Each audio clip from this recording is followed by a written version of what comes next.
एक दिन परमात्मा सभा में विराजमान थे द्वारिकाधीश। उस समय जरासंध राजा के बंदीशाला में बहुत राजाओं को उसने बंधन में डाला था। जरासंध राजा ऐसा था बलवान कि छोटे छोटे राजाओं को साथ युद्ध करके उनका पराभव करके और उसका मुकुट छीन के फिर उस राजाओं को बंदी गृह में डाल देता था। तो एक बार एक दूत ने आके पत्र के द्वारा ये संदेशा दिया, नारद जी ने भी आके बताया। तो धर्मराजा को प्रार्थना की गई कि महाराज राजसूय यज्ञ करो और समस्त भारतवर्ष और सभी राजाओं को न्योता दीजिए कि इस राजसूय यज्ञ में आपका साथ सहकार चाहिए। लेकिन कोई भी राजा आपको साथ और सहकार देने के लिए मनाही करे तो उसे युद्ध करके जीत लिया जाए। सुखदेव जी कहने लगे, हे राजन परीक्षित, तो सभी राजा उन्हें बहुत से राजाओं ने सम्मति दी, लेकिन जरासंध नाम का जो राजा था जो कि कंस महाराज का ससुर था और जब से कृष्ण भगवान ने अपने मामा कंस को मारा तब से श्री कृष्ण को बैरी मानता था, दुश्मन मानता था। ऐसे श्री कृष्ण जो युधिष्ठिर महाराज का सहकार करके राजसूय यज्ञ करते और राजसूय यज्ञ में ये पांडवों का सहकार करने वाले ऐसे कृष्ण के प्रति बैर भाव रखे, तो जरासंध ये युधिष्ठिर महाराज के साथ में सहकार देने के लिए तत्पर नहीं हुआ। तब अब क्या करें प्रभु? तो द्वारकाधीश कृष्ण ने कहा, अर्जुन सखा अर्जुन को बुलाया, भीमसेन को बुलाया, भैया भीमसेन, भैया अर्जुन, तुम आप और मैं हम तीनों ब्राह्मण का वेश लेके जरासंध के पास जाएंगे। अब जरासंध महाराज का ऐसा नियम था कि हर दिन अपनी दिनचर्या में स्नान नित्य करके ब्राह्मणों को दान देता और जो भी ब्राह्मण जो भी वस्तु मांगे उसका दान देता।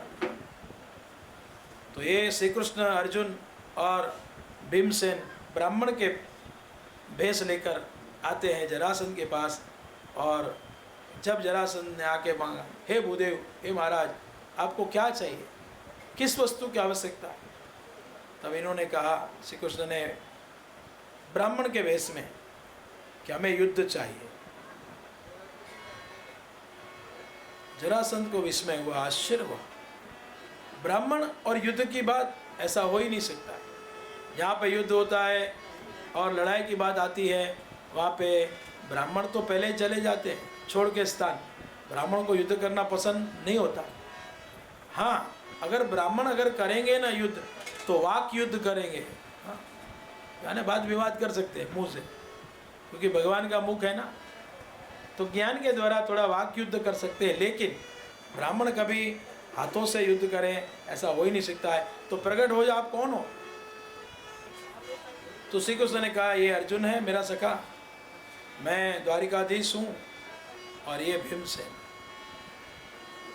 जरासंध हंसने लगा, ओ द्वारिकाधीश अपने को कहता है, तू ग्वाला, हाँ, गायों चराने वाला, चरवाए, तेरे साथ मक्खन चोरी करने वाला बचपन में, और नहीं तेरे साथ मेरे को युद्ध नहीं करना है।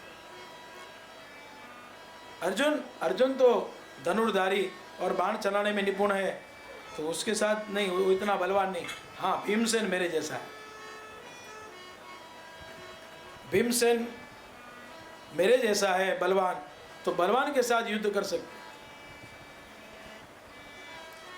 और फिर भीमसेन और जरासंध का मल्ल युद्ध होता है। पहले गदा युद्ध होता है, फिर मल्ल युद्ध होता है। गदा युद्ध करते करते इतने दिन 27 दिन निकल गए, लेकिन किसी भी प्रकार से प्रयोजन से जरासंध का पराभव नहीं हो पा रहा। अब 27 दिन के सायंकाल में रात्रि को भीमसेन ने कहा, प्रभु आज तो मेरी हड्डी पसलियाँ ऐसी पीड़ा हो रही है कि मैं अब कल युद्ध करने के लिए काबिल नहीं हूँ। श्री कृष्ण परमात्मा हंसने लगे और भीमसेन को कहले, भैया भीमसेन, कल युद्ध नहीं करोगे? बोला, नहीं, ये मेरा पूरा जो देह है ना, शरीर अभी दुखता है।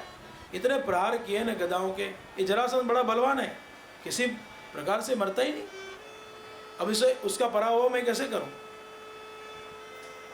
तो कल तो युद्ध करने के लिए मैं काबिल नहीं हूँ, मान लो ऐसा लगता है कि मेरे शरीर में अब कोई शक्ति ही नहीं हो। भगवान श्री कृष्ण ने स्मित हास्य किया और भीमसेन के देह को स्पर्श किया अपने कर कमल से, और ऐसे बदन पे जैसे अपना हाथ फिराया और देखते ही जैसे नवशक्ति का संचार कर दिया और पूछने लगे, भैया भीमसेन अब कल युद्ध करोगे? तो भीमसेन कहने लगे, हाँ कल युद्ध करूँगा। कृष्ण परमात्मा के कर कमल के स्पर्श से मानो भीमसेन में नई शक्ति पे आ गई। इस कथा के माध्यम से क्या समझेंगे? आज के समय में इस बात को अब लोग मानने लगे हैं, पहले नहीं मानते। आज के समय में कोई बीमार हो, रोगी हो, किसी को कोई व्याधि हो, तो आजकल ऐसे प्रकार हैं, स्पर्श करके रेकी और हीलिंग्स देते हैं, इंग्लिश में कहते हैं हीलिंग्स, रेकी। और जो शरीर के जिस भाग में पीड़ा हो ना, वहाँ पे जो रेकी देने वाले जो जानकार लोग हैं ना, उसको स्पर्श करें ना और हीलिंग देना, तो उस भाग का जो दर्द है ना वो कम हो जाता है। अब लोग मानने लगे धीरे धीरे।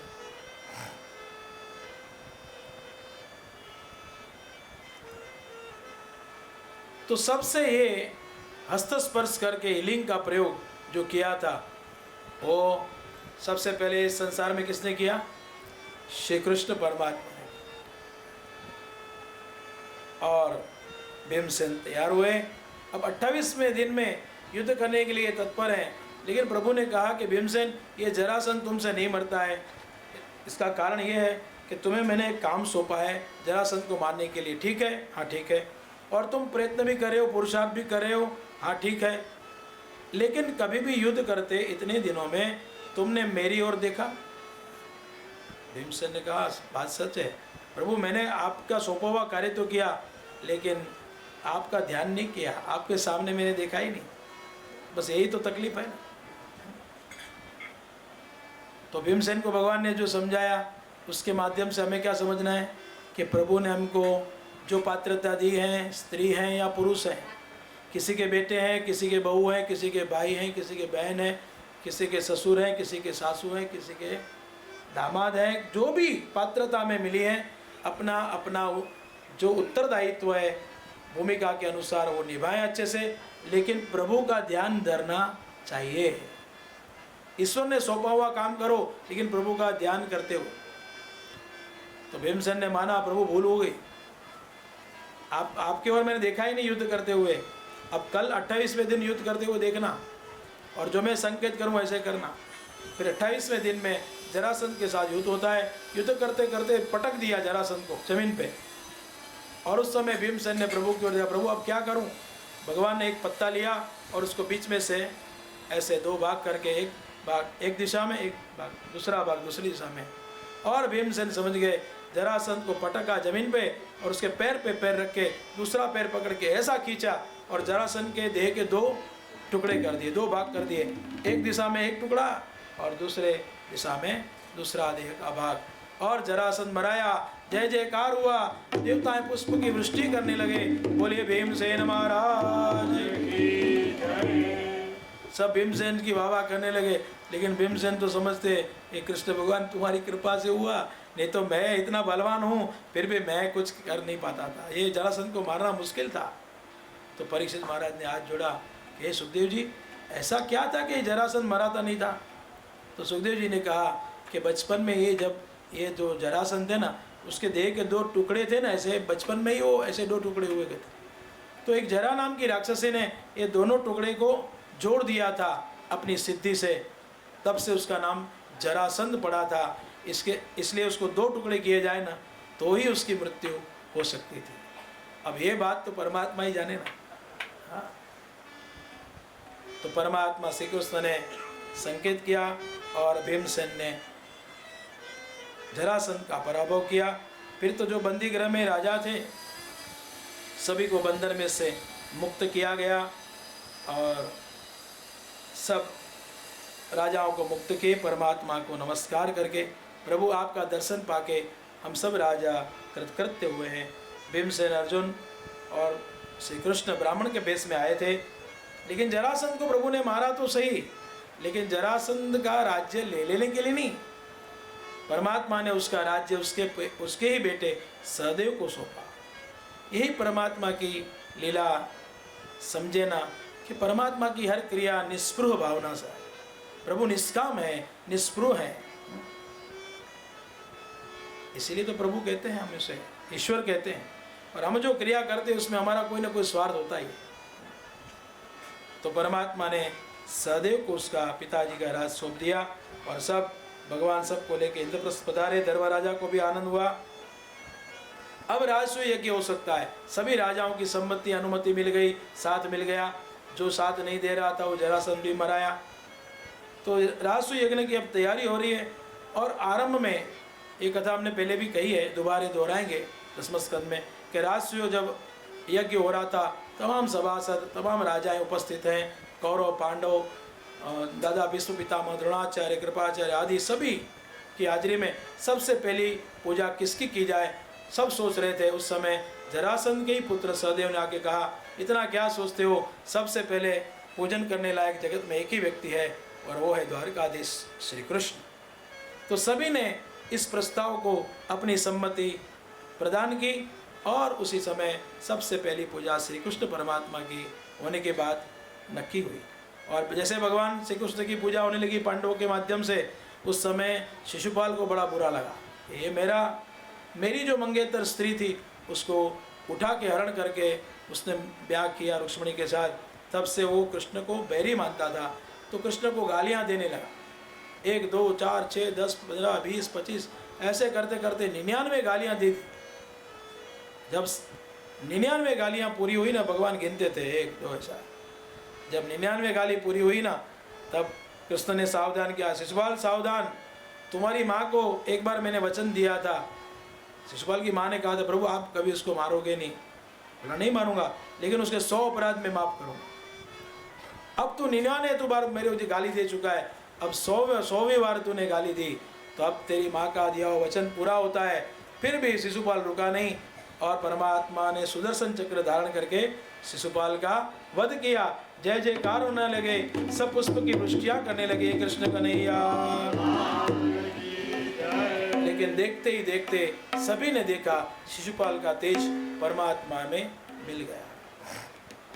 पूरे इतिहास में ये बात की गई कि एक बार सनत कुमार जब भगवान का दर्शन करने आए थे तो भगवान विष्णु के पार्षद जय विजय ने रोका था और सनत कुमार ने उनको श्राप दिया था कि जाओ तुम मनुष्य लोक में।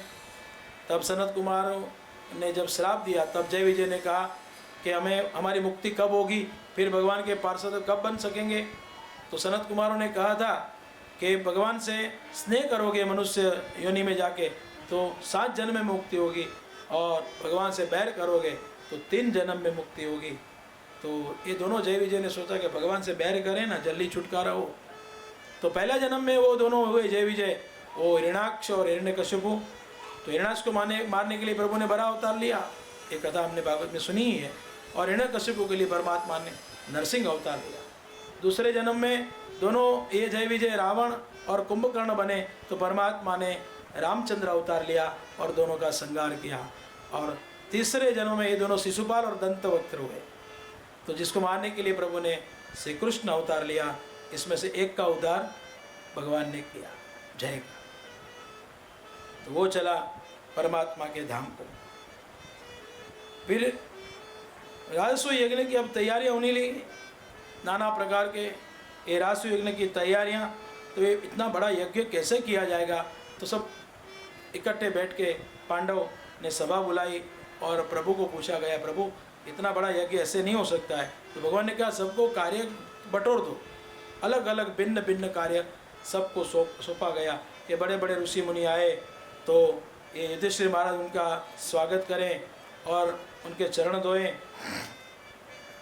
और जो पाक खाने में रसोई घर में खाना बनता है ना, वो नाना प्रकार की सामग्री बनाना, तो उसकी देखभाल द्रौपदी को सौंप गई। खाने रसोई घर में कौन सी रसोई बनाए वो द्रौपदी नक्की उस पर देख रेख रखेगी, लेकिन रसोई घर की सब जिम्मेदारियाँ भीमसेन को दी गई। तो जिसको खाना आता है ना उसको खिलाना भी आता है, भीमसेन का ऐसा स्वभाव था। सहदेव और नकुल को भी कार्य सौंपे गए, सभी को कार्य सौंप दिया गया। और इस राजसूय यज्ञ में जो धनराशि व्यय करनी है, खर्च करनी है, उसका उपयोग करना है। ये उत्तरदायित्व किसको दें? तो भगवान श्री कृष्ण ने कहा कि ये जो कार्य है ना वो दुर्योधन को देना चाहिए। तो पांडवों ने कहा प्रभु ये राष्ट्र यज्ञ में जो धन राशि खर्चने के लिए ये तो चारों हाथ से धन खर्चेगा, ये हमारे और बैर भाव रखता है, तो ये आप ऐसा क्यों बता रहे हो? भगवान कहने लगे आप जानते नहीं हो पांडव, सुनो, दुर्योधन को जो हाथ है ना उसकी हाथ की रेखा है मुझे पता है। उसके हाथ में एक मत्स्य रेखा है, मछली के प्रकार की एक रेखा होती है, तो दुर्योधन के हाथ में है। और जिसके हाथ में मत्स्य रेखा हो ना उसके हाथ से वो कितना भी धन का व्यय करे, खर्च करे, फिर दुगुना धन उसके पास आ ही जाता है। ओहो, ये बात तो हमें पता नहीं थी। श्री कृष्ण परमात्मा तो सब जानते हैं, इसलिए दुर्योधन जितना भी खर्चा करेगा ना उससे दोगुना चौगुना फिर ये यज्ञ के धन भंडारों में इकट्ठा हो जाएगा, आप कोई चिंता मत करना। और ऐसी कथा भागवत में आती तो सब लोग अपना हाथ देखने लगते हैं कि मेरे हाथ में ये रेखा है कि नहीं। हाँ, हस्तरेखा ज्ञाता जो हो ना, जैसे ज्योतिष को बताना। तो राष्ट्र यज्ञ में सभी को कार्य की खाते सौंपे गए। अब सबको कार्य की ये बटोर दिया, विभाजन कर दिया गया। और स्वयं श्री कृष्ण ने सभी कार्य किया। फिर सोचने लगे मुझे तो कोई कार्य मेरे लिए रहा ही नहीं शेष। फिर भगवान द्वारिकाधीश सोचने लगे कि सभी को कार्य सौंपा गया लेकिन एक कार्य बाकी है। इस यज्ञ में बड़े बड़े महात्मा, सिद्ध, योगी, पवित्र ब्राह्मण आएंगे ना, तो उस ब्राह्मण जब भोजन कर लेंगे ना तब उनके जो जूठे जो पत्रावली होगी ना वो मैं उठाऊंगा, ये सेवा मैं लूँगा। कोई इस बारे में बोलेगा नहीं, मेरी बातों को टालेगा नहीं, मेरे निर्णय को। तो पांडव के लिए प्रभु आपकी जैसी इच्छा, लेकिन आप द्वारकाधीश, द्वारका के अधिपति और ब्राह्मण के जूठे ये पत्रावली आप उठाएंगे? ऐसा निम्न कार्य आप कैसे करेंगे? भगवान ने कहा ब्राह्मण मेरा मुख है, ब्राह्मण मेरे दैवत्य हैं। हाँ, और ऐसे पवित्र ब्राह्मण, वेद पाठी ब्राह्मण है ना, वो मेरा ही स्वरूप मुख है। तो ऐसे ब्राह्मण सदैव वेदों मंत्रों का उच्चार करते हैं, मेरा गुणगान गाते हैं, मेरी स्तुति करते हैं। ऐसे ब्राह्मण मुझे बहुत प्रिय है। बड़े बड़े यज्ञ होते हैं और बड़े बड़े यज्ञ में कितनी घी की आहुति दी जाती है ना, इतना घी होम करते हैं ना यज्ञ में, उससे थोड़ा भी घी ब्राह्मण के मुख में जाएगा ना, लड्डू बना के खिलाओगे ना, तो मैं बहुत प्रसन्न होता हूँ। भगवान ब्राह्मण के बारे में देखिए, कृष्णावतार में क्या, रामावतार में क्या, भगवान की कथा में देखो ब्राह्मणों का कितना महिमा प्रभु ने। और बड़े बड़े ऋषि मुनियों उनका जूठे पत्रावली उठाने का कार्य प्रभु ने सोचा। धन्य धन्य प्रभु, द्वारिका के अधिपति, चौद भुवन के नाथ परमात्मा, लेकिन इतना बिल्कुल छोटा सा कार्य करने में कोई संकोच नहीं, कितनी सहजता। तो आदमी को चाहिए इस कथा के माध्यम से सूत्र, हम कितने ही बड़े क्यों न हो जाए, लेकिन बड़े होने के बाद सहज रहें, सरल रहें, छोटे रहें, उससे बड़ा लाभ हो। सुखदेव जी कहने लगे राजन परीक्षित, लेकिन मैदानों ने ये एक इंद्रप्रस्थ की भूमिका ऐसी बनाई थी ना कि जहाँ जल वहाँ थल और थल वहाँ जल दिखता था। तो जब इसकी भूमिका देखने के लिए कौरव लोग आए ना, दुर्योधन इत्यादि, तो एक जगह पे जल का होज था, लेकिन उसमें नाना प्रकार के पुष्प इस बात ही रखे गए थे कि दूर से लगे कि बड़ा कोई अच्छा सा मज़े का गालीचा है।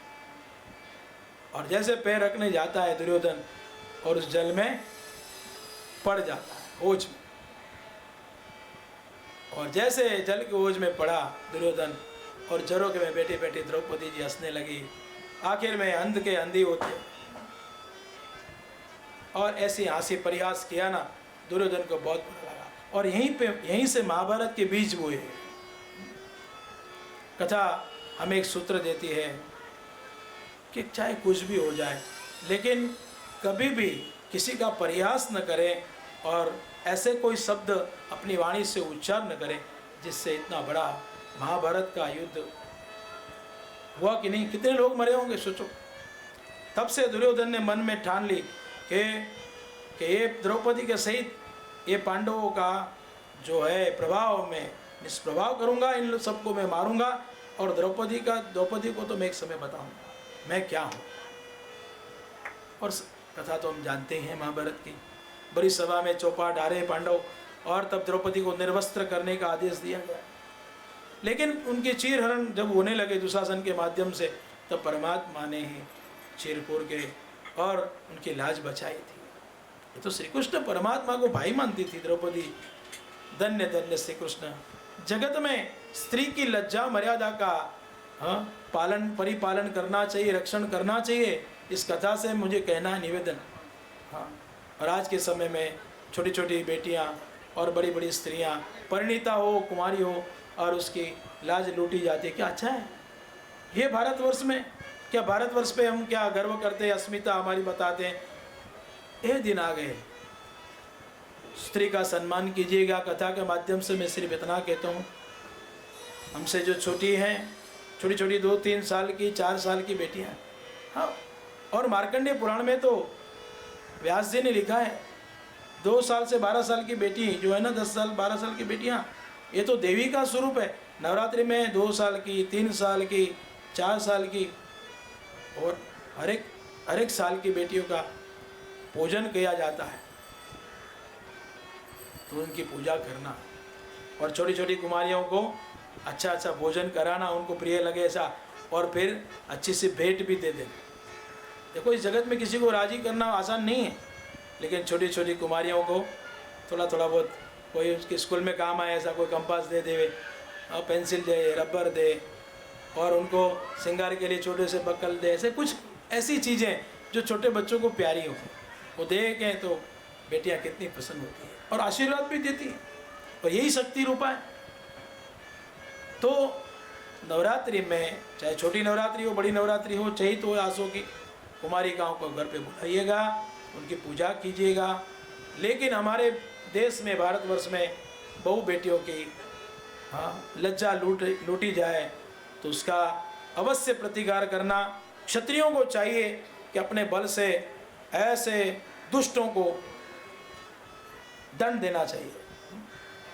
और विचार तो ब्राह्मण ही देंगे ना, क्योंकि ब्राह्मण समाज का शिक्षक है और क्षत्रिय है, रक्षक है, तो रक्षा आपको करनी है क्षत्रियों को। सुखदेव जी कहने लगे, जिस शिशुपाल को परमात्मा ने मारा राजसूय यज्ञ में,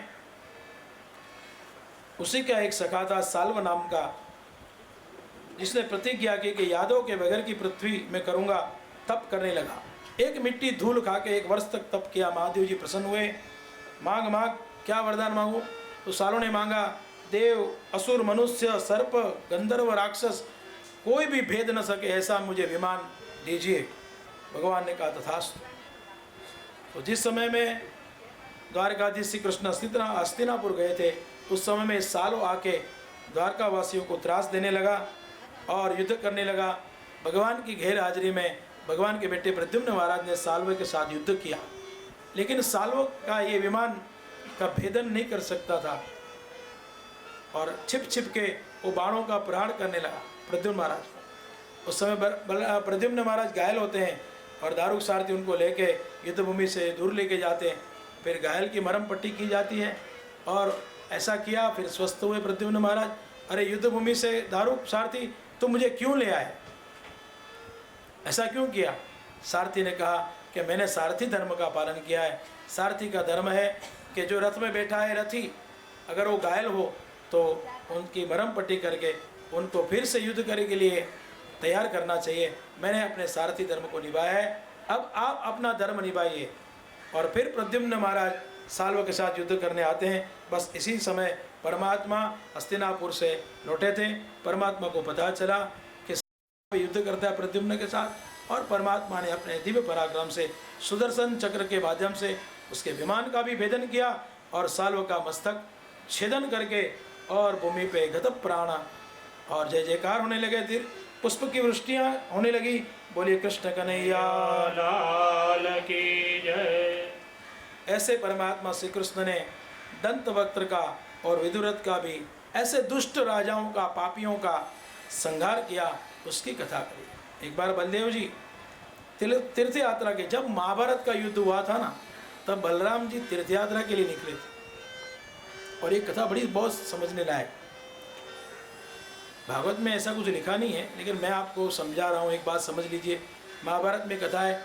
अब देखिए कि जब महाभारत का युद्ध अति आवश्यक हुआ, शांति दूत बन के कृष्ण गए थे कि महाभारत का युद्ध न हो, लेकिन दुर्योधन नहीं माना था कि पांडवों को 5 तसुबी में जमीन नहीं दूंगा, और युद्ध अनिवार्य जब हो गया, तब कृष्ण परमात्मा ने सोचा कि ये दुर्योधन है ना, ये बड़े भाई बलराम का शिष्य, और जब युद्ध होगा तो अर्जुन तो मुझे मांगेगा सहायता के लिए, तो बलराम को मांगेगा ये दुर्योधन सहायता के, और अगर ऐसा हुआ तो दोनों भाई भाई आमने सामने युद्ध करना पड़ेगा।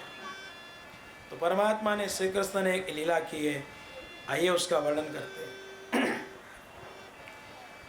श्री शुक उवाच ततः पर्वण्युपावृत्ते प्रचंड बांसुवर्षण भीमो वायुर्भद्राजन पूयगंधस्तु सर्वशः।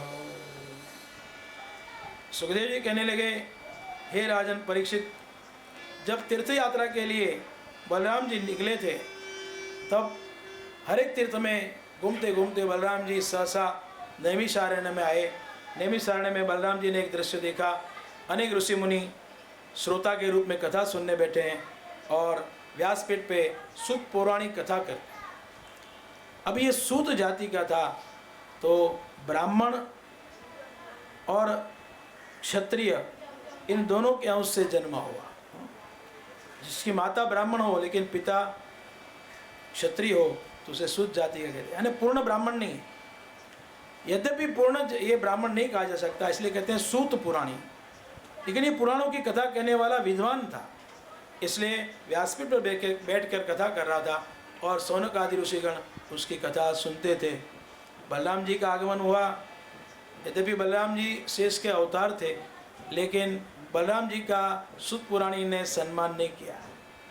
भगवान की कथा हो और व्यास जी कथा करते हों कोई भी, लेकिन कोई बड़े सिद्ध महात्मा, कोई बड़े बड़े ऐसे विद्वान आचार्य, कोई कथाकार, बड़ा कोई महापुरुष आए ना, तो उसका सम्मान तो करना चाहिए बैठे बैठे ही, भले कथा में विक्षेप न पड़े। लेकिन सूत पुराणी ने उनका सम्मान नहीं किया। उस समय बलराम जी को क्रोधावेश उत्पन्न हुआ, दर्भ की शलाका दूर से फेंकी और देखते ही देखते सूत पुराणी को मार डाला, केवल दर्भ की शलाका से। हाहाकार होने लगा, सब ऋषि गण उठ गए। हे बलराम जी, आप शेष नारायण के अवतार हो, आपने व्यास पीठ पे बैठे हुए सूत पुराणी को मारा। बोला, इसको इतना भी विवेक नहीं कि ब्राह्मण सब नीचे बैठे हैं और ये ऊपर बैठ के कथा कर रहा है। ब्राह्मणों से कोई ऊपर बैठेगा वो मुझे कदापि मंजूर नहीं। समझ में आ रहा है ना? तो बलराम जी को ये बात पसंद नहीं होती है। हाँ, ब्राह्मण से कोई ऊपर बैठे वो धर्म की मर्यादा का उल्लंघन है। लेकिन आजकल क्या करें, शादी ब्याह में संखेड़ा कुर्सी पे वर कन्या बैठते हैं और महाराज बेचारे गद्दी पर बैठ के पूजा कराते हैं। अब ना बोलेंगे तो चलेगा? ब्राह्मण का काम कैसे चलेगा? तो न ब्राह्मण न यजमान जानते हैं इस धर्म को। पहले के समय में हम बचपन में देखा है हमने कि गद्दी पे बैठे हैं महाराज, तो वर कन्या भी गद्दी पे बैठ के शादी करते थे, या तो पाट पे बैठेंगे, मैंने समान। लेकिन ब्राह्मण का आसन उच्च हुआ करता था, अग्नि भी उच्च उस आसन पे। आज तो देवों से, ब्राह्मण से और अग्नि से भी उच्च आसन पे लोग बैठे कर। लेकिन बलराम जी ने बोला है ये बात कि मुझे ये मंजूर नहीं, ब्राह्मणों से कोई ऊपर बैठेगा तो उसको मैं देख लूँगा, तो इसलिए मैंने मारा। लेकिन ऋषि मुनियों ने हाथ जोड़े, बलराम जी धर्म की मर्यादा का एक बात यहाँ के हमें पालन करना चाहिए। यद्यपि ये सूत जाति का था, वो ब्राह्मण पूरा हर पूर्ण रूप में ब्राह्मण भले ना हो, लेकिन थोड़ा सा सूक्ष्म अभिमान के मैं सूत जाति का हूँ, फिर भी इतना बड़वान ज्ञानी हूँ, विद्वान हूँ कि सब ब्राह्मण नीचे बैठ के मुझे सुन रहे हैं। थोड़ा सूक्ष्म अभिमान सूत जी को है, इसलिए बलराम जी ने उनको मारा। लेकिन ऋषि मुनि ने क्या कहा कि व्यासपीठ की एक गरिमा होती है, उसका एक अस्मिता होती है। व्यासपीठ पे कोई भी 16 साल का, देखो सुखदेव जी 16 साल के थे ना, 16 साल के हो या 60 साल के हो, 80 साल के वृद्ध हो, लेकिन व्यासपीठ पे कथा करते जो हो ना, तब तक वो कथा करने वाले ब्राह्मण नहीं, वो व्यास रूप कहे जाते हैं। तो आपने व्यास जी की हत्या की है, तो इसका प्रायश्चित आपको करना पड़ेगा। तो बलराम जी ने हाथ जोड़े, ऋषि मुनियों का, आप मुझे प्रायश्चित बताइए। बोले समस्त भारतवर्ष की तीर्थ यात्रा करो। तो प्रत्येक तीर्थ में जाके बलराम जी स्नान करे, तीर्थ स्नान करे और तीर्थ में दान करे, ये सब करने की आज्ञा आई। और दूसरा काम ये करिए कि पास में हम जब यज्ञ करते हैं ना, तब बलबल नाम का एक दैत्य हमारे यज्ञ कुंड में मलमूत्र विष्ट आदि ऐसे अशुभ तत्व डालता है, तो उसको आप जरा देख लीजिए। ये तो मेरे बाएं हाथ का खेल है, बलराम जी ने कहा। और देखते ही देखते बलबल दैत्य का संहार किया। जय जयकार होने लगा, बोले बलराम जी महाराज की जय। और फिर बलराम जी तीर्थ यात्रा के लिए, पूरे भारतवर्ष की तीर्थ यात्रा के लिए निकल गए। भगवान ने ऐसी लीला की कि महाभारत का जब तक युद्ध पूरा नहीं हुआ, तब तक बलराम जी सब तीर्थ यात्रा में ही लगे थे, ताकि भाई और भाई सामने युद्ध करना न पड़े। प्रभु की लीला को कौन जान सकता है। राजोवाच भगवन् यानि चान्यानि मुकुन्दस्य महात्मनः वीर्याणन्तवीर्यस्य श्रोतुमिच्छामहे प्रभु। परीक्षित महाराज ने हाथ जोड़े, सुखदेव जी, भगवान की जो जो कथाएं हैं, दिव्य लीलाएं हैं, मुकुंद परमात्मा की, ये अनंत वीर्य परमात्मा की दिव्य कथा मुझे सुनाई। हे प्रभु, मैंने ऐसा सुना है कि जब मथुरा में प्रभु व्रत से गए थे और फिर बड़े बुजुर्गों के आशीर्वाद से गर्गाचार्य ने उपनयन संस्कार किया, फिर गर्गाचार्य के ही निर्देश से सांदीपनि ऋषि के वहाँ आश्रम में गए थे विद्या संपादन करने के लिए। तब प्रभु श्री कृष्ण के एक बाल सखा थे सुदामा नाम के। फिर उसके बारे में तो हमने कुछ सुना ही नहीं, उसका क्या हुआ। बड़ा अच्छा प्रश्न पूछा है आपने परीक्षित महाराज। सुदामा जी के चरित्र की अब कथा आती है श्रीमद् भागवत के 10वें स्कंद में, ऐसे वे अध्याय में। तो सुखदेव जी कहते हैं, एक पवित्र ब्राह्मण सुदामा नाम का था, जो बचपन में कृष्ण का ही बाल सखा था, विद्वान था, ब्राह्मणों ब्रह्मवित्तमः, ब्रह्मत्व की संपत्ति थी। और जैसे वामन चरित्र में हमने कहा ना, जो ब्राह्मण के पास संतोष धन है, उसका तेज दिन पर दिन बढ़ते रहता। तो सुदामा जी के स्वभाव में लोभ नहीं था। यद्र चा लाभ तुष्टस्य तेजो विप्रस्य वर्धते, यथा लाभ संतोष सुधाई। जितना मिलता ना पुरुषार्थ करके, उसमें ही संतोष रख के जी रहे थे, तो स्थिति साधारण रही। समय आते सुदामा कभी लग्न हुआ था पत्नी सुशीला के साथ, और उसमें बेटे बच्चे हुए, सब परिवार हुआ। लेकिन सुदामा का ऐसा स्वभाव था ना, जो भी धनराशि मिलती ना, फिर ब्राह्मणों के बेटों को पढ़ाने में लगा देते, ब्रह्मपुत्रों को विद्या का दान करते थे। विद्या धनम सर्वधनम प्रधानम, ब्राह्मण का धर्म है विद्या प्राप्त करना और दान करना। तो वही कर्म करते करते ब्राह्मणों को बेटों को पढ़ाते। तो उनके आश्रम में जो धनी ब्राह्मण आते तो ठीक थे, लेकिन कोई गरीब ब्राह्मण भी आते ना, तो उनकी देखभाल, उनका पालन पोषण वही करते। इस वजह से उनके पास धन ज़्यादा रहा नहीं। पत्नी सुशीला को चिंता हुई कि ऐसे ही ऐसे रहेंगे तो पतिदेव, बच्चों का भविष्य क्या होगा। लेकिन पतिदेव को ऐसे बोलूं कि तुम्हारे बाल मित्र श्री कृष्ण अब द्वारका के अधिपति हो गए हैं, तो उनसे कुछ मांग के आ जाओ। तो जाएंगे नहीं, क्योंकि सुदामा का स्वभाव कैसा था, उन्होंने जीवन में अयाचक व्रत लिया था, कभी भी किसी से परिग्रह नहीं किया, मांग नहीं किया। तो मांग करेंगे नहीं, याचना करेंगे नहीं, ये पति का स्वभाव है। फिर भी प्रभु कृपा करे, इसके लिए सुशीला जी ने एक चातुर्य का प्रयोग किया। पति को समझाती है, पतिदेव एक दिन कहती है, बहुत सालों साल बीत गए, आप कहते थे ना कि बचपन में आप जब विद्या संपादन करने सांदीपनि ऋषि के पास गए थे, तब आपके एक बाल मित्र हुआ करते थे, बलराम और श्री कृष्ण। हाँ, तो वो यदु कुमार, फिर वो बड़े होके तो द्वारिका के अधिपति हुए हैं। फिर हमने सुना कि उनके 16,000 रानी हुई, इतने ब्याह हुए, उनके पुत्र पौत्र परिवार इतना बड़ा। इतने सालों साल बीत गए, कभी आपको ऐसा नहीं मन में होता है कि उस बाल मित्र को जाके मिलना चाहिए। तो सुदामा कहने लगे कि हाँ, मिलने की इच्छा तो बहुत होती है सुशीला, लेकिन हमारी स्थिति कितनी साधारण है। अब वो द्वारका अधिपति, कितना ऐश्वर्य, थोड़ा संकोच था सुदामा को, कैसे जाऊं उनके सामने ऐसे फटे पुराने कपड़े लेके। ऐसी स्थिति में जाऊंगा तो मेरे मित्र को क्या। लेकिन सुशीला ने भिन्न तरह से समझाया, नहीं नहीं, ऐसा कुछ नहीं, मैंने सुना है परमात्मा भले, श्री कृष्ण भले द्वारकाधीश हुए हैं, लेकिन इतना संपत्ति ऐश्वर्य आने के बाद भी उनके स्वभाव की सरलता सहजता ऐसी की वैसी है, ऐसा मैंने उनके बारे में सुना है। तो आप जाइए ना, एक बार मिलके तो आइए। लेकिन पहले के ज़माने में किसको मिलने जाते हैं ना, सगे संबंधी को, हमारे संतोष और स्नेह जिसके पास हो तो कुछ भेंट ले जाते। अब घर में स्थिति साधारण है तो अड़ोस पड़ोस से तांदूल लेके आती है 4 मुट्ठी, और कपड़े में पोटली बांध के सुदामा को दी जाती है, आप जाइए। सुशीला सुदामा को भेजती है। सुदामा पैदल जाते हैं, पोरबंदर रहते थे, पोरबंदर से पैदल द्वारिका की ओर चल पड़े। और सुशीला जी ने घर में हाथ जोड़ा, हे प्रभु, हे द्वारकाधीश, हे जगन्नाथ, मेरे पति को मैंने आपकी ओर भेजा है, उसकी आप ध्यान रखना। पैदल निकले हैं, कब पहुँचेंगे आपके पास मैं नहीं जानती, आप उनकी रक्षा करना। प्रभु अंतर्यामी हैं, प्रभु जान गए कि मेरे मित्र मुझे मिलने आ रहे हैं। चलते चलते सुदामा थके हैं, एक वृक्ष के नीचे बैठे और वृक्ष को पृष्ठभाग लगा के जैसे बैठे ना, नींद आ गई, एक झपकी लगी।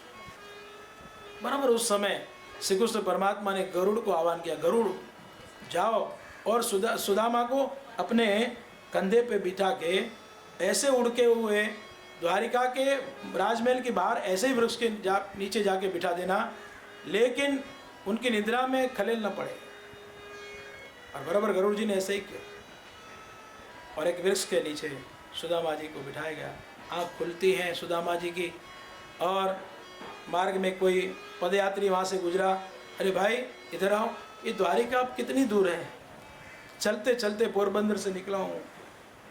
अरे वो सुवर्ण का कलश देखते हैं ना, वही तो द्वारिका है।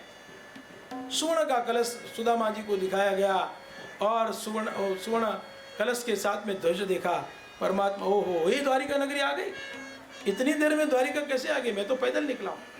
लेकिन प्रभु की लीला को सुदामा जी जान न सके, और चलते चलते द्वारिका के द्वार पे जैसे आते हैं, और द्वारपाल रोकते हैं, अंदर कैसे जाने दे, साधारण पैरवेश, साधारण कपड़े हैं, अंदर जाने की अनुमति नहीं मिलती है। कौन हो, कहाँ से आए हो? सुदामा नाम है, पोरबंदर से आया।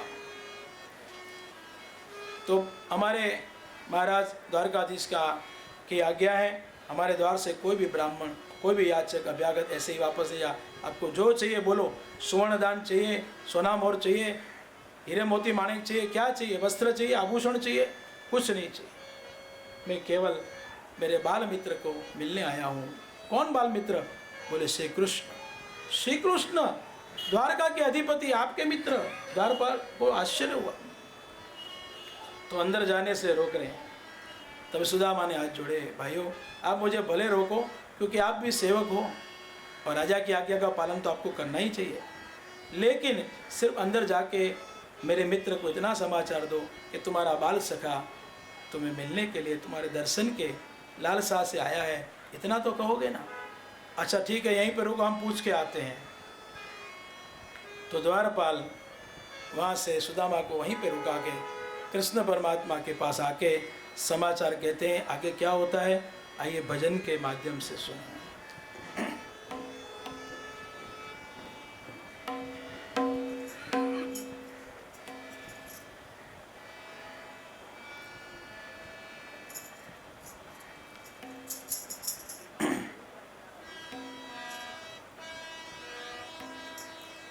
हरे द्वारपालो कन्हैया से कह दो, दर पे सुदामा गरीब आ गया है।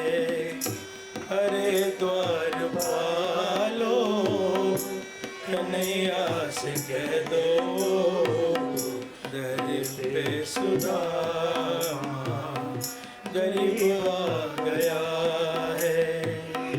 भटकते भटकते न जाने कहाँ से तुम्हारे महल के करीब आ गया है। अरे द्वार पालो कन्हैया से कह दो, दर पे सुदामा गरीब आ गया है।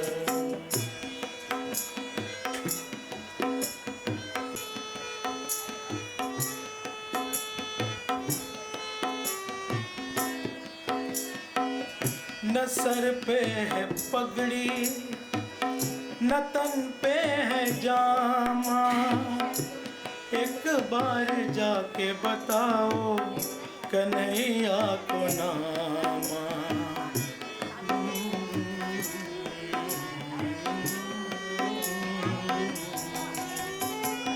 न सर पे है पगड़ी न तन पे है जामा, कहीं बुझा के बताओ कन्हैया को नामा। नहीं मानते हो तो मोहन से कह दो, तेरा ये सखा बदनसीब आ गया है। अरे द्वार पालो कन्हैया से कह दो, दर पे सुदामा गरीब आ गया। और द्वारपालों ने आके कहा, द्वारकाधीश श्री कृष्ण की जय हो। प्रभु द्वार के पास एक ब्राह्मण आया है, पोरबंदर से आया। हमने बहुत कुछ देने की इच्छा प्रकट करी लेकिन कुछ नहीं लेता, केवल मेरे मित्र कृष्ण को मिलने आया हूँ। तो हमको बड़ा आश्चर्य हुआ, साधारण पहरवेश है। तो हमने आने से रोका तो कहने लगा कि कृष्ण को बताओ तो सही मेरा नाम। तो क्या नाम बताया? कृष्ण पूछते हैं। वो बता रहा था कि कुछ सुदामा, ऐसा कुछ नाम सुदामा आया है। सुनते ही दौड़े चले आए मोहन, नहीं देर आने में लगाई है मोहन।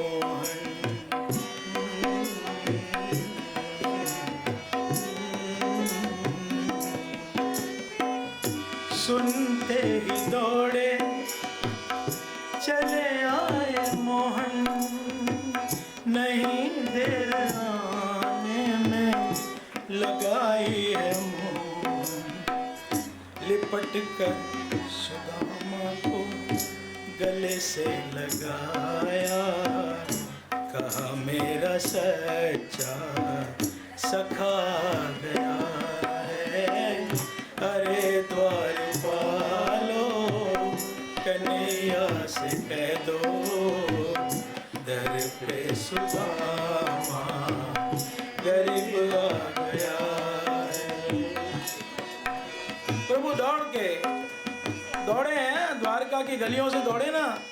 आज तक द्वारका वासियों ने द्वारकाधीश श्री कृष्ण को ऐसे दौड़ते हुए कभी नहीं देखा। और दौड़ते दौड़ते द्वार पे आए। सुदामा का एक हाथ से एक हाथ पकड़ा, दूसरा हाथ उसके कंबे पे रखकर और सुदामा को अपने महल में प्रभु ले आया।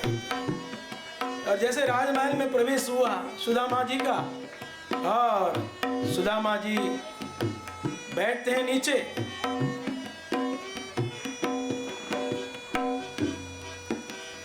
तो भगवान कहते हैं कि सुदामा नीचे मत बैठो। और सुवर्ण के सिंहासन प्रभु उस पे विराजमान है।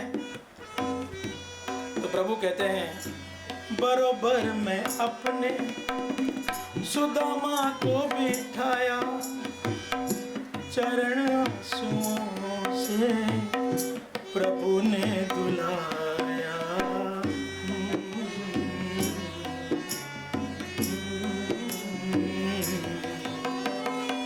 बराबर में अपने सुदामा को बिठाया, चरण आंसुओं से प्रभु प्रभु ने दुलाया। हुआ रुक्मिणी को बड़ा ही अचंभा कि ये मेहमान कैसा अजीब आ गया है। अरे द्वारपालो कन्हैया से कह दो घर पे सुदामा गरीब आ गया। जी के चरण सोने की थाली में रखे। कोई संत कहता है यमुना जल से उनके पैर पखारे, लेकिन यहाँ पे तो कभी कहते हैं सुदामा की स्थिति को देख के प्रभु की आंखों में से आंसू आए। मैं इतना द्वारका का अधिपति, ऐसा ऐश्वर्य, और मेरा बाल सखा कि ऐसी दीन दयनीय स्थिति प्रभु देख नहीं पाए। हृदय में करुणा उमड़ पड़ी, आंख से अश्रु आने लगे और अश्रुमय जल से सुदामा के चरण को धो रहे हैं, पखार रहे हैं। और रुक्मिणी जी को बड़ा संशय हुआ, ऐसा कैसा बाल मित्र प्रभु का आया है जो प्रभु उसको इतना मान दे रहे हैं। और प्रभु तो अंतर्यामी जान गए कि रुक्मिणी को थोड़ा संदेह हुआ है। भगवान ने सोचा कुछ ही देर में उसका संशय मैं दूर करूंगा।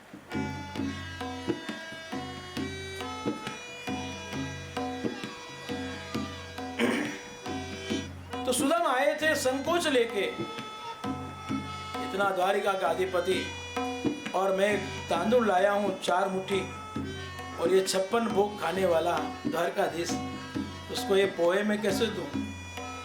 तो पोटलिया को छुपाने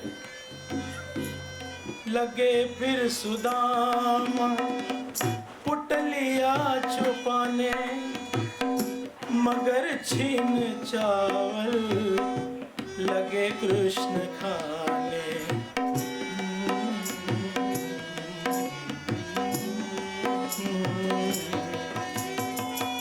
लगे फिर सुदामा पुटलिया छिपाने, मगर छीन चावल लगे कृष्ण खाने।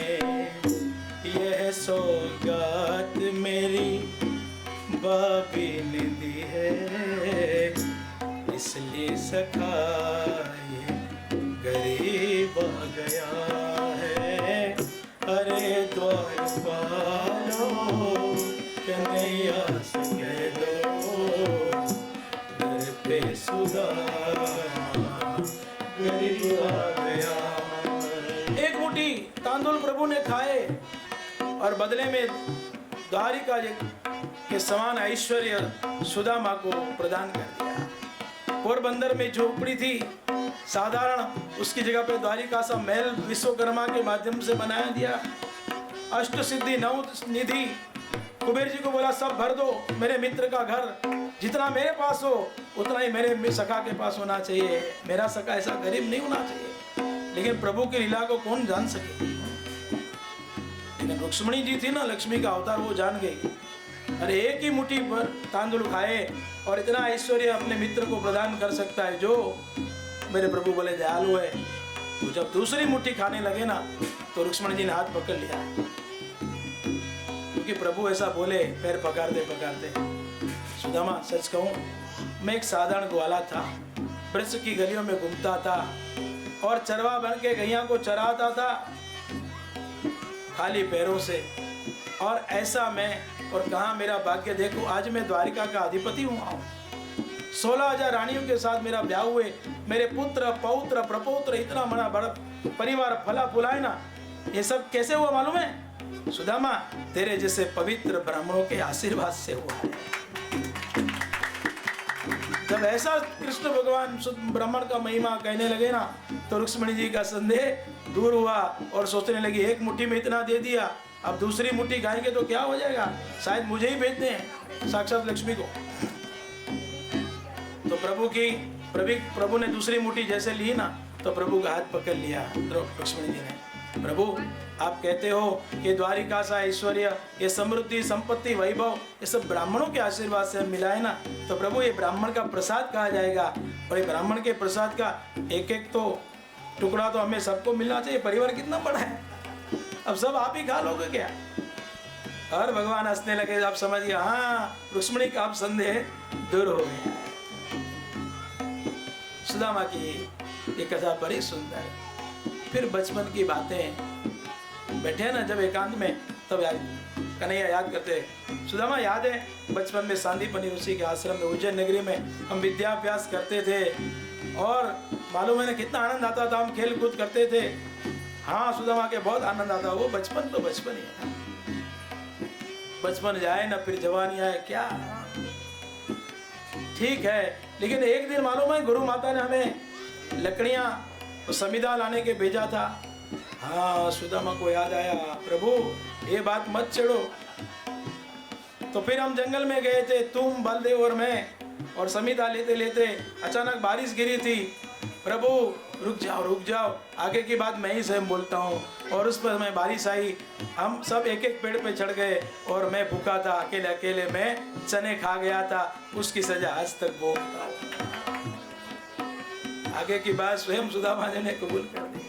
प्रभु इसलिए आज तक मैं दीन परिस्थिति में जी रहा हूँ, कोई बात नहीं। सुदामा जी अब मित्र, अब आप वो दिन गए, क्यों बंद? फिर तो भगवान की सेवा में सुदामा जी बहुत दिन रहे हैं। द्वारिका में ऐसा लिखा है। और सुदामा जब भी सुबह में उठते ना, तो द्वारिका का ईश्वर इतना, और राजाधिराज कृष्ण, उनके नगर में सेवक कितने रहे होंगे सोचो। हर दिन राजा तैयार हो तो कितने सेवक उनको तैयार करने वाले होंगे। ऐसे कई सेवकों के अधिपति श्री कृष्ण स्वयं सुदामा को तैयार करते हो, तब सेवकों को कितना आश्चर्य होता हो। और भगवान सुदामा को तैयार करते, ए सुदामा मेरे जैसा ही पीला पीताम्बर तू पहनना, तो वस्त्र पहन। फिर गले में वैजयंती मालाएं पहनाते थे। भगवान जब प्रसन्न होते हैं तो भक्त को अपना जैसा ही बना देते हैं। ये मुक्ति नहीं तो और क्या है। लेकिन सुदामा को मन में जब आए तब संकोच था, इतना द्वारिका का ऐश्वर्य प्राप्त करने के लिए अब वो सरलता नहीं रही होगी। लेकिन आज सुदामा को क्षोभ हुआ, नहीं प्रभु जितने बड़े हुए उतने ही आपकी सरलता सहजता बनी हुई है। धन्य है प्रभु आप। रहे द्वारिका में कुछ दिन सुदामा, विदाई करी तो बोले युगाना।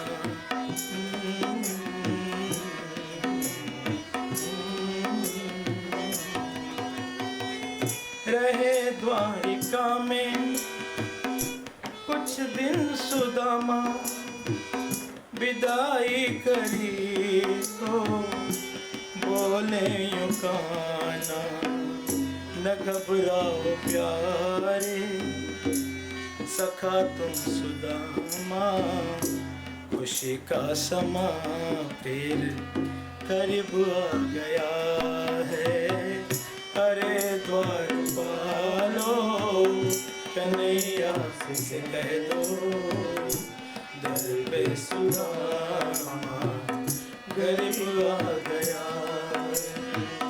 भटकते भटकते न जाने कहाँ से करीब आ गया है। अरे द्वार पालो कन्हैया से कह दो, दर पे सुदामा गरीब आ गया। दर पे सुदामा गरीब आ गया। तो द्वारिका नाथ ने सुदामा को अपने जैसा ही बनाया। लेकिन सुदामा जी ने बहुत दिन हो गए, अब तो कन्हैया मुझे विदाई दो, मैं जाऊं अपने घर। कन्हैया ने कहा ठीक है मित्र, अपने घर भले लौटिए, भाभी को बच्चों को सबको मेरा प्यार देना। लेकिन अब जो आपने वस्त्र आभूषण सब धारण किए ना, ये उतार दो, और जैसे आए थे न वैसे ही जाओ। भगवान किशन जी ने सोचा कि मैं इतने दिव्य आभूषणों में वस्त्र अलंकारों से आभूषित करके मेरे मित्र को भेजूंगा तो द्वारका के वासी देख के कहेंगे एक साधारण ब्राह्मण प्रभु के पास आया था, लेकिन प्रभु ने उसे माला माल कर दिया। मेरे मित्र का अयाचक व्रत है, उसने जिंदगी में कभी किससे मांगा नहीं, तो उसकी महिमा गरिमा बनी रहे, इसलिए प्रभु सुदामा जैसे आए थे वैसे ही उनको लौटा रहे हैं। लेकिन पोरबंदर में आके सुदामा जी देखते हैं तो द्वारिका सा ऐश्वर्य, ऐसे नाना प्रकार की साधन सामग्रियाँ। अब जब दुख में से सुख आता है ना, तो स्वरूप में भी थोड़ी बिलकता आ ही जाती है। तो पत्नी अच्छे अच्छे वस्त्र आभूषण करके सामने आती है, पुत्र आते, परिवार आते, लेकिन किसी को पहचान नहीं पाते हैं। ऐसी कथा ज्ञानी जन कहते हैं। सब साक्षी देने के लिए स्वयं प्रभु आए। तब सुदामा ने पूछा, प्रभु आपसे मैं कुछ मांगने आया था क्या? कृष्ण कहते हैं, नहीं सुदामा, तू मांगने नहीं आया था, लेकिन भाभी सुशीला की इच्छा थी कि पुत्र परिवार का भविष्य क्या, इसलिए मैंने मेरी इच्छा से दिया है। सुदामा जी कहने, प्रभु ये तो तुम्हारी माया है, क्या फिर मुझे माया में फंसाना चाहते हो? नहीं सुदामा, मैंने जो दिया है ना, वो मेरा प्रसाद समझ के तू उसका उपभोग करना, लेकिन सदैव मेरा चिंतन करना। जा, माया तुझे सताएगी नहीं, तो माया का उल्लंघन करके अंत में ये जन्म के पश्चात मेरे ही धाम में आएगा। तो जो प्रभु को समर्पित हो जाता है, प्रभु का प्यारा हो जाता है ना, वो प्रभु की माया को भी उल्लंघन करके मायापति ईश्वर के धाम में जाता है। बोले कृष्ण कन्हैया लाल की जय। तो पूर्व जन्म में वही सत्यनारायण की कथा में आता है ना, सतानंद ब्राह्मण, वही दूसरे जन्म में सुदामा ब्राह्मण हुए, और दूसरे जन्म में परमात्मा ने ऐश्वर्य तो बहुत दिया, लेकिन प्रतिदिन श्री कृष्ण का स्मरण चिंतन पूजन करके अंत समय परमात्मा का ध्यान करके परमात्मा के ध्यान धाम में गए। ऐसी सुंदर कथा कृष्ण मित्र सुदामा की। फिर एक बार परमात्मा को बाल मित्र, परिवार, गोपी और ब्रजवासियों की याद आती है। और जब प्रभु को याद आती है ना, क्यों आती है?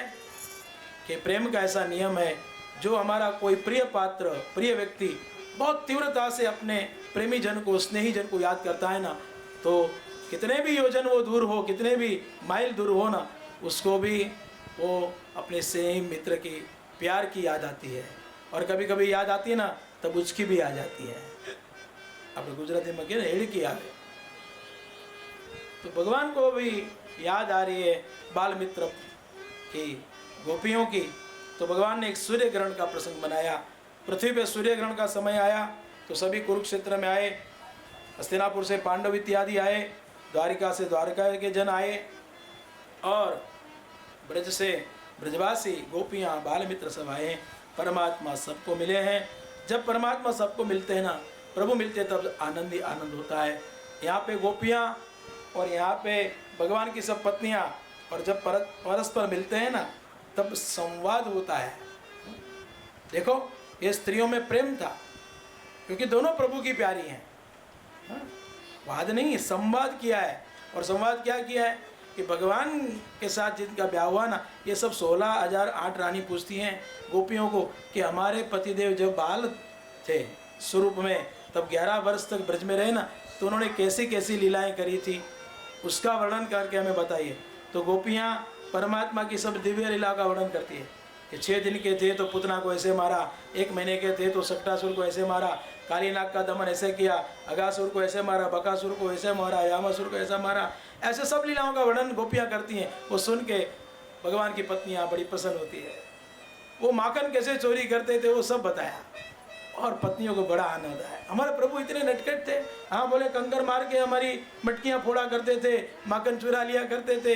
एक बार तो वस्त्र भी हमारे हरण कर लिए थे हमें समझाने के लिए। और एक दिन ऐसा आया कि जब प्रभु को प्राप्त करने की हमारी आकांक्षा से हमने व्रत किया, तब प्रभु हमें शरद ऋतु की शरद पूर्णिमा के दिन हमको मिल के हमें इतना आनंद कराया, दिव्य रास खेल के, उसका हम क्या वर्णन कर सकते। तब रानियों ने हाथ जोड़ा, धन्य धन्य गोपियों, आपका प्रेम को धन्य है कि प्रभु आपको मिले। ऐसा दिव्य रास का आनंद को हमें भी नहीं मिला। फिर ये गोपियाँ पूछती हैं कि हे महारानी रुक्ष्मणी जी, प्रभु के साथ आपका ब्याह कैसे हुआ? बोला, बचपन से मैं उनको प्यार करती थी, लेकिन समझदार हुई तब से, फिर बड़ी हुई, मेरा ब्याह होने वाला था शिशुपाल से, मैंने पत्र भेजा और प्रभु ने कृपा करके मेरा हरण करके ले आए, और फिर गर्गाचार्य के माध्यम से बड़े बुजुर्ग की सम्मति से विवाह संस्कार हुआ, और बसंत पंचमी के दिन हमारा ब्याह हुआ था। ऐसे प्रत्येक रानियों ने प्रभु के साथ कैसे विवाह हुआ उसका विवरण कह के बताया। ये सुन के गोपियाँ भी धन्य हुई, धन्य धन्य है।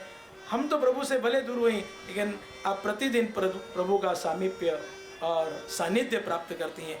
धन्य है आपकी सेवा को। दोनों प्रकार की स्त्रियां, एक बाल सखियां हैं, गोपियां हैं, वो भी पत्नियों को धन्य कहती हैं और पत्नियां उस गोपियों को धन्य कहती हैं। धन्य धन्य है जो प्रभु को प्यार करता है, और प्रभु जिसको जो प्यार करता है उसको परमात्मा भी दिलो जान से चाहते हैं। एक दिन फिर उस कुरुक्षेत्र में यज्ञ होता है, फिर वसुदेव महाराज आते हैं, नारद मुनि इत्यादि ऋषि मुनि आते हैं, उनसे उपदेश वासुदेव ने प्राप्त किया, उसकी कथा ही है। एक दिन माता पिता अकेले बैठे थे द्वारिका में। भगवान को लगा कि मेरे माता पिता तो हैं, लेकिन उनकी कोई संसार में इच्छा न रह जाए, अगर इच्छा रह जाएगी तो फिर जन्म लेना पड़ेगा। तो भगवान ने पूछा वसुदेव को, वसुदेव ने कहा मुझे अभी कोई इच्छा नहीं कन्हैया, मैंने सब कुछ देख लिया जीवन में, मुझे कोई कामना नहीं। लेकिन माँ जब देवकी को पूछा तो देवकी मैया ने कहा कि हे किशन, तेरे 6 बड़े भाइयों को तेरे मामा कंस ने मार दिया था, इतने छोटे बच्चे, अभी जन्म ही हुआ था, लेकिन अपना मैं दूध उनको पिला न सके, ये ममता, ये वात्सल्य उनको दे न सके, ये कमी मुझे आज भी लगती है। तो मेरी एक इच्छा है कि एक बार उन बच्चों को मैं देखूं और उनको मैं लाड करूं, प्यार करूं। कन्हैया ने कहा माँ तुम्हारी इच्छा अवश्य पूरी हो गई। और परमात्मा ने वो 6 बच्चों को यमनगिरी से लाके दिया, और देवकी मैया ने जब 6 बच्चों को प्राप्त किया, अपना लाड प्यार दिया, वात्सल्य प्रदान किया, और माँ देवकी जी की इच्छा पूर्ण हुई।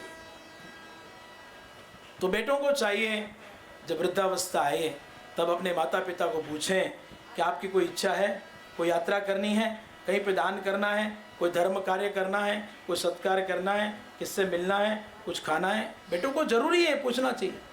माता पिता की वृद्धावस्था में इच्छाएं पूर्ण करें, मनोरथ पूर्ण करें, उसे ही सत्पुत्र कहना चाहिए। ये लीला के माध्यम से प्रभु ने हमें ये संदेश दिया। फिर एक बड़ी सुंदर कथा आती है। भगवान की एक बहन हुआ करती थी सुभद्रा। उस सुभद्रा का जो संबंध था वो बड़े भाई बलराम जी ने दुर्योधन से नक्की किया था, लेकिन सुभद्रा को इच्छा नहीं थी, क्योंकि दुर्योधन बड़ा दुष्ट।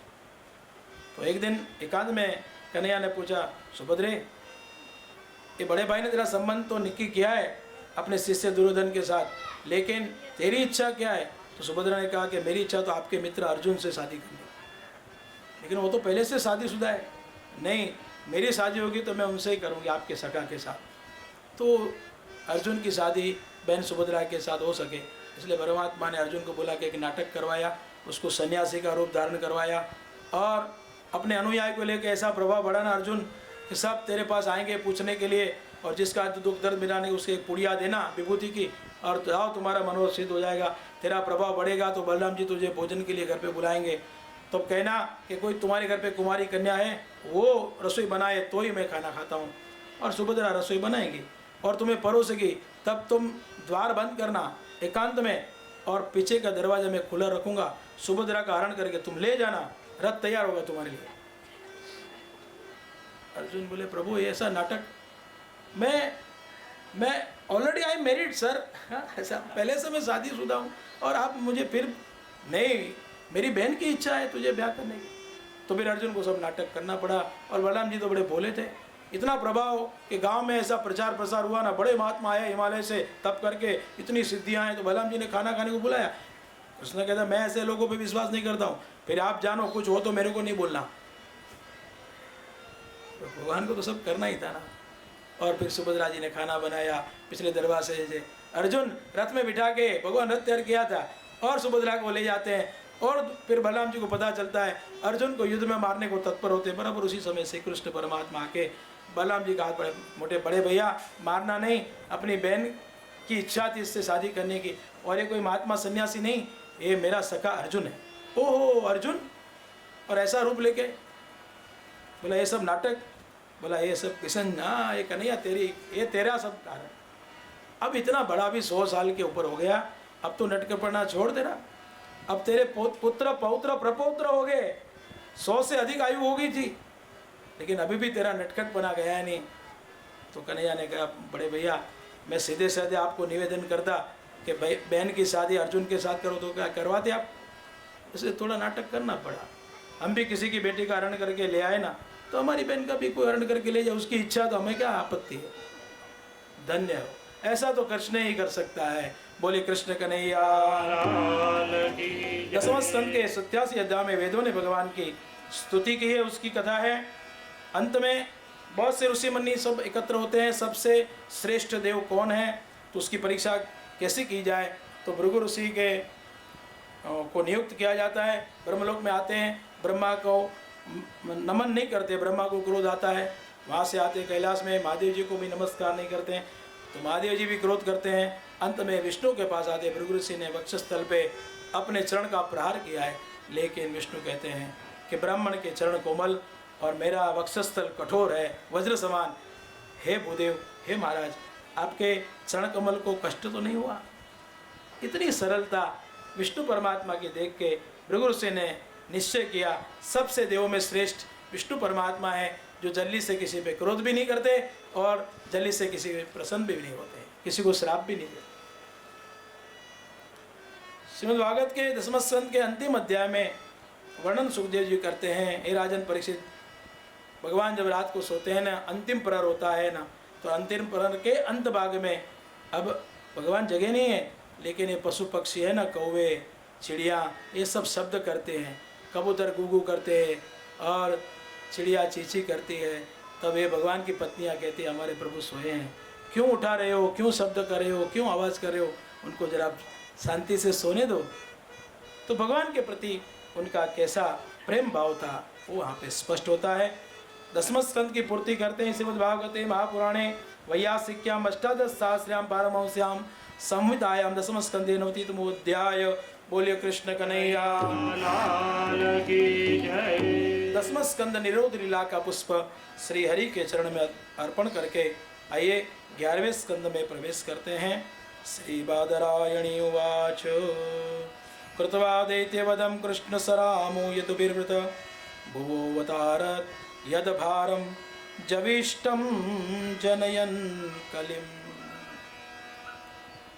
तो सुखदेव जी महाराज कहते हैं, राजन परीक्षित, बलराम जी और कृष्ण आदि नारायण और शेष नारायण के अवतार ने तमाम दैत्यों का, दुष्ट जनों का, पापी और भ्रष्टाचारों का संवाद किया।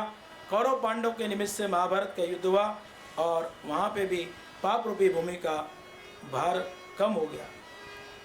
बैठे बैठे भगवान ने सोचा, सभी वंश का तो संहार हुआ, लेकिन जब तक मैं पृथ्वी पर उपस्थित हूँ तब तक यदुकुल का संहार संभव ही नहीं। एक बार जिस पवित्र क्षेत्र में, प्रभास क्षेत्र में विश्वामित्र, अंगिरा ऋषि, कण्व ऋषि, दुर्वासा ऋषि, कश्यप, नारद इत्यादि ऋषि मौजूद थे, उस समय यदु कुमार आते हैं और जाम्बुवती का पुत्र था साम, उसको स्त्री का पहरवेश पहना के पूछने लगे, हे ऋषिगण, ये सगर्भा स्त्री है, इसको क्या होगा, पुत्र होगा कि पुत्री?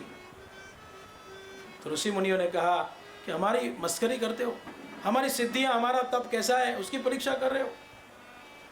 जिसको आप बता रहे हो ना कि ये सगर्भा स्त्री है, वो स्त्री नहीं पुरुष है, और उसको आपने ऐसे कपड़े पहने बना के सगर्भा बताया है, इससे पुत्र भी नहीं होगा, पुत्री भी नहीं होगा, लेकिन आप यदुकुल का संहार करने वाला लोहे का मुसल उत्पन्न होगा।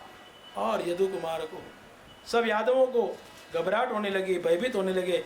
लेकिन ऋषियों का जो अपराध किया था ना, ये बात श्री कृष्ण जी से छिपाई और मथुरा नरेश उग्रसेन राजा को बताई। तो उग्रसेन राजा ने कहा कि अब क्या करें। तो शाम के जब वस्त्र उतारे तो पेट के भाग से वो मुसल लोहे का मिला। तो उग्रसेन राजा ने कहा उसका चूरा कर दो, उसका चूर्ण कर दो और समंदर के जल में डाल दो।